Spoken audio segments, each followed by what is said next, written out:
প্রথমে তাদের media use করছে, পলিটিক্যাল এফোর্টস ইউজ করে তারা ব্যর্থ হয়েছে, আমেরিকাকে ইউজ করতে ব্যর্থ হয়ে এখন এই ধরনের উস্কানিমূলক কার্যক্রম করতেছে। এবং তাদের একমাত্র দুশ্চিন্তা কিন্তু ডক্টর ইউনূস, উনি সরে গেলে বাকি কিন্তু তার পুরো সেট আপ আগেরটাই রয়ে গেছে।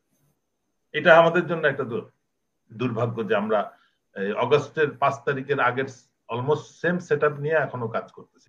রিটায়ারমেন্টের সে পেনশন পাচ্ছে, সে তার প্লটের জন্য টাকা দিয়েছে, ওইটার খোঁজ নিতে যখন ফোন দিছে পিএস ডাইরেক্টরেটে, তখন বলছে স্যার আপনি তো বরখাস্ত, আপনার তো 2 বছর জেল হয়েছে।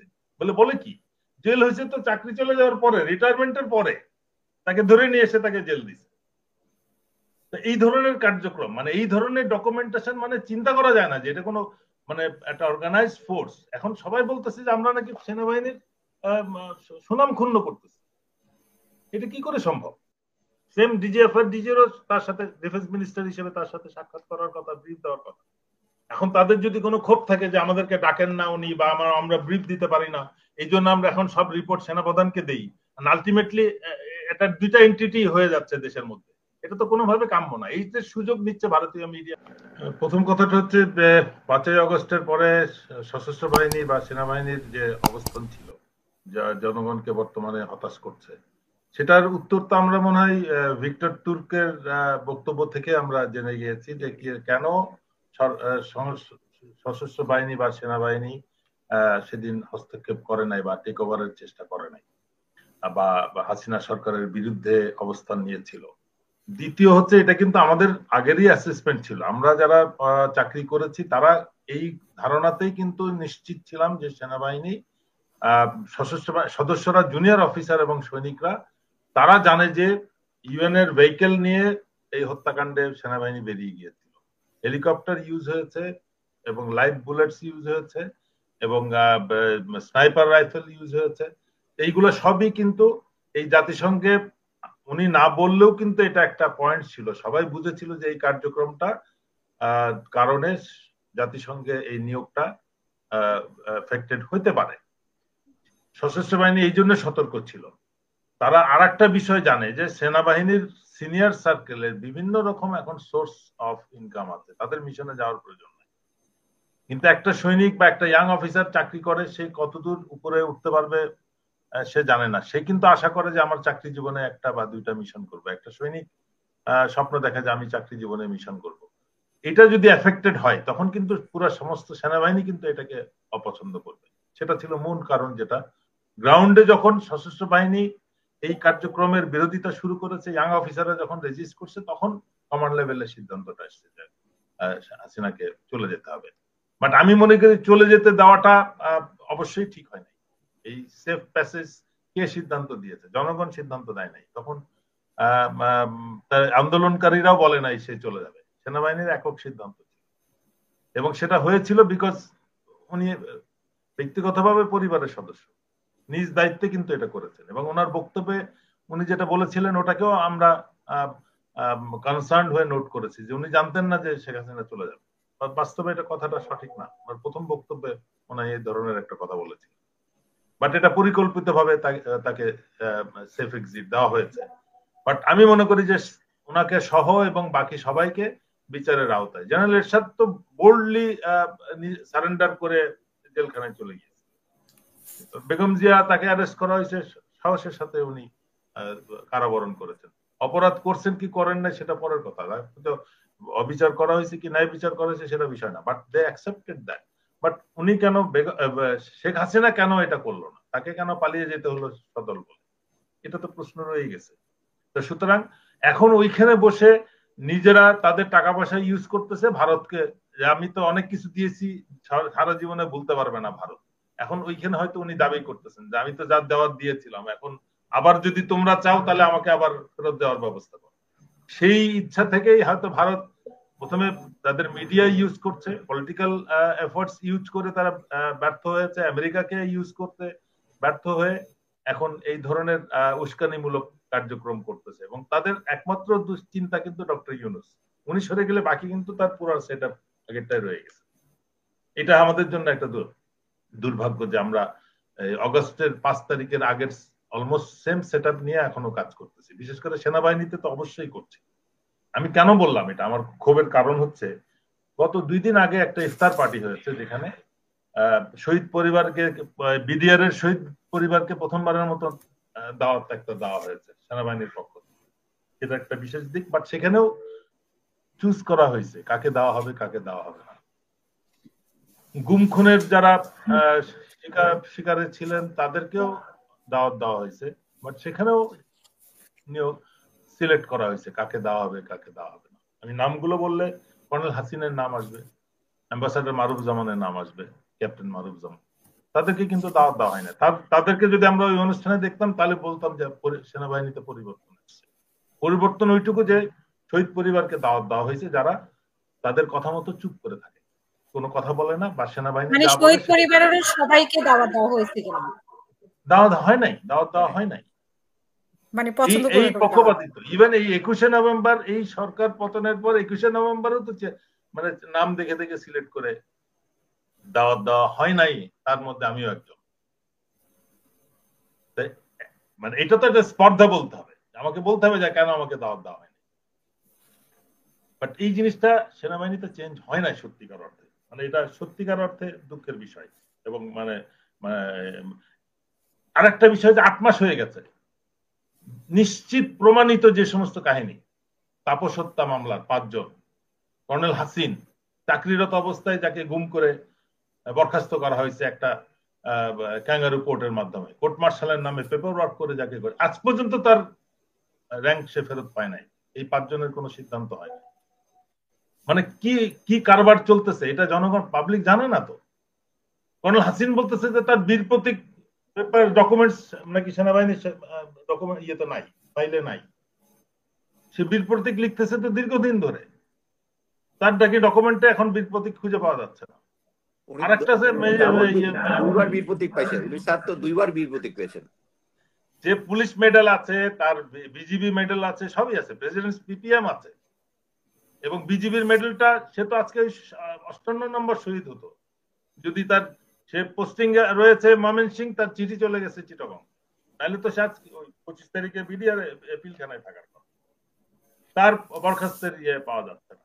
মানে এই জিনিসগুলা, মানে অনেকের আছে যে মেজর জাকির আছে, সে অবসরপ্রাপ্ত, সে রিটায়ারমেন্টের, সে পেনশন পাচ্ছে, সে তার প্লটের জন্য টাকা দিয়েছে, ওইটার খোঁজ নিতে যখন ফোন দিছে পিএস ডাইরেক্টরেটে, তখন বলছে স্যার আপনি তো বরখাস্ত, আপনার তো 2 বছর জেল হয়েছে। বলে কি জেল হয়েছে? তো চাকরি চলে যাওয়ার পরে, রিটায়ারমেন্টের পরে তাকে ধরে নিয়ে এসে তাকে জেল দিছে। এই ধরনের কার্যক্রম, মানে এই ধরনের ডকুমেন্টেশন, মানে চিন্তা করা যায় না যে এটা কোনো মানে একটা অর্গানাইজড ফোর্স। এখন সবাই বলতেছে যে আমরা নাকি সেনাবাহিনীর সুনাম ক্ষুণ্ণ করতেছি, এটা কি করে সম্ভব? যে আমি বলতে যে জাকিরের কথা হচ্ছে আমি তো পেনশন পাচ্ছি, আমাকে তাহলে পেনশন কে দিচ্ছে? এই ধরনের কার্যক্রম চলতেছে এখন। এই ধরনের কোনো কিন্তু চেঞ্জ আসে নাই সত্যিকার অর্থে, পজিটিভ মোডটা। আমার শুধু একটা এক্সপেকটেশন, মানে উনি কি আসলে না এখানে উনি কি আসলে আওয়ামী লীগের রুলসটাই ফলো করে যাচ্ছে বলে এই পরিস্থিতি কিনা, যে উনি শুধু না, আর্ম ফোর্সেস এর, মানে একটা বিষয় আমি কিন্তু আজকে স্পষ্ট বলতে চাচ্ছি, শেখ হাসিনার চরম একটা ট্রিক ইউজ করেছে বাংলাদেশের ইতিহাসে। প্রথম এক কোর্সের 3 জন ব্যাচমেট 3 বাহিনী প্রধান, এক ব্যাচ কিন্তু তারা, বিমান বাহিনী, নৌবাহিনী এবং সেনাবাহিনী প্রধান একই ব্যাচের।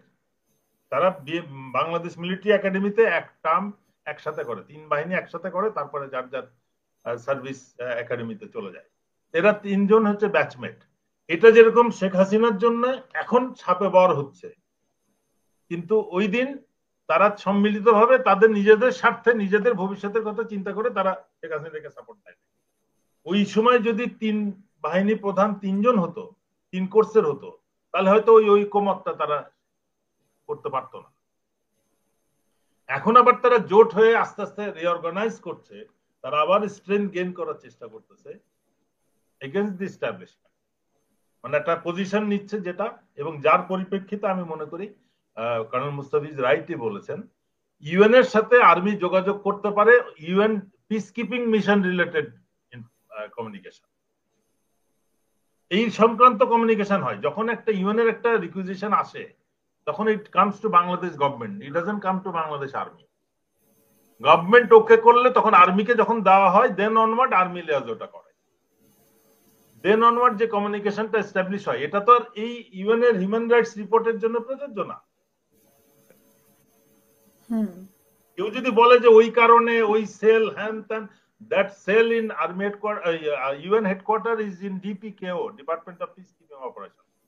ওটা তো শুধু যে ফোর্সটা পিস কিপিং এ ডিপ্লয়েড তাদের জন্য অ্যাপ্লিকেবল, এবং they mean only those aspects peacekeeping related. But UN এর সাথে অন্য হিউম্যান রাইটস ইস্যু রিলেটেড তো আর আর্মি ওই চ্যানেল ফলো করতে পারবে না যে আমরা প্রথমে ডিপিকেও কে দিব।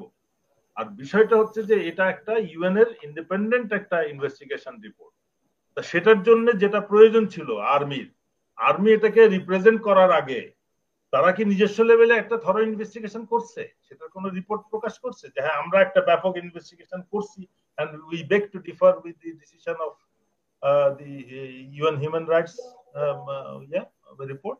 এরকম তো কোনো কিছু আমরা জানি না। এটা যদি না হয়ে থাকে, কেউ যদি এই ধরনের একটা চিঠি তৈরি করে দিতে পারে দেয় এবং সেটা ইউএনডিপি তে, ঢাকার ইউএন অফিস যেটা ইউএনডিপি অফিসে যদি পৌঁছে থাকে, আমি তো মনে করি এটা একটা অফেন্স। আমি কর্নেল মুস্তাফিজের সাথে একমত, এটা অবশ্যই ইনভেস্টিগেট করা উচিত, এবং সেই ইনভেস্টিগেশনটা এই ধরনের অ্যাক্টিভিটি হচ্ছে কেন এটাও চিন্তা করার বিষয়, যেটা হওয়া উচিত না। এটা আমাদের সেনাবাহিনীর সাথে যে সরকারের বলতেছি যে দূরত্বটা, এটা মনে হয় কেউ থার্ড পার্টি অনেকে দে আর এনজয়িং দিস সিচুয়েশন, এটা তো অ্যালাউ করা যায় না। আমাদের দেশ, আমাদের তো এটা রক্ষা করতে হবে, স্বাধীনতা, সার্বভৌমত্ব, respect between different institutions, organisations, গভর্নমেন্টের বিভিন্ন সংস্থা। এই দূরত্বটা কার জন্য? ইউএনএর পক্ষ থেকে দূরত্ব নাকি আসলে সেনা প্রধানই ইচ্ছে করে দূরত্ব মেইনটেইন করছেন? না, ডক্টর ইউনূস তো he has come to a new system, but বাকি সব এস্টাবলিশমেন্ট পুরানো, বাকি সবকিছু তো তারা নিজের অবস্থানে কাজ করছে। এটা তো তাদের দায়িত্ব হবে ডক্টর ইউনূসকে অ্যাডাপ্ট করানো। ডক্টর ইউনূসকে তার সিস্টেমের সাথে, এটা তো গ্রামীণ ব্যাংক না যে ওনার সিস্টেমে চলে যাবে সবাই, গ্রামীণ ব্যাংকের সিস্টেমে। ডক্টর ইউনূসকে গভর্নমেন্ট এস্টাবলিশমেন্ট মোডে নিয়ে আসতে হবে। এটার দায়িত্ব তো প্রত্যেক আর্ম সার্ভিসেস দায়িত্ব ছিল তাকে আমাদের সাথে অ্যাডাপ্ট করানো। এনএসআই এর উচিত ছিল ডিজি কে যে বলা যে আপনাকে I am supposed to brief you every day or daily basis, I am supposed to give you updates, whether you like it or not, but I am supposed to brief you on these issues, whether it is your advisors or establishments or defense forces. Same DGFR DGRO তার সাথে defence minister হিসেবে তার সাথে সাক্ষাৎ করার কথা, brief দেওয়ার কথা। এখন তাদের যদি কোনো ক্ষোভ থাকে যে আমাদেরকে ডাকেন না উনি, বা আমরা ব্রিফ দিতে পারি না, এই জন্য আমরা এখন সব রিপোর্ট সেনাপ্রধানকে দেই, আলটিমেটলি এটা দুইটা এন্টিটি হয়ে যাচ্ছে দেশের মধ্যে, এটা তো কোনোভাবে কাম্য না। এই যে সুযোগ নিচ্ছে ভারতীয় মিডিয়া এবং ভারতের এস্টাবলিশমেন্ট। সত্যিকার অর্থে বাংলাদেশের জনগণের সাথে ভারতের জনগণের তো কোনো বিরোধ নাই। সবসময় এটা সরকারের সাথে, যে এখন যে সরকারটা আছে তাদের কার্যকলাপই কিন্তু আমাদেরকে ভারতের উপর বীতশ্রদ্ধ করে তুলছে, তাদের সব কার্যক্রম। এই যে সত্যিকার অর্থে যে তাদের ইন্টারফারেন্স কমার কারণে কিন্তু এবার আমরা রোজার মধ্যে সব দ্রব্যমূল্য সবকিছু নিয়ন্ত্রণের মধ্যে পাচ্ছি, প্রত্যেকটা জিনিস। ফার্স্ট টাইম আমি তো মনে করি যে আমরা জীবনে প্রথমে এবার একটা স্বস্তির সাথে সবাই রোজা করতেছে। সব এটা আর্টিফিশিয়ালি সবকিছুর দাম বাড়িয়ে মানুষকে অতিষ্ঠ করে ফেলা হতো এবং রোজাকে কঠিন করে ফেলা হতো।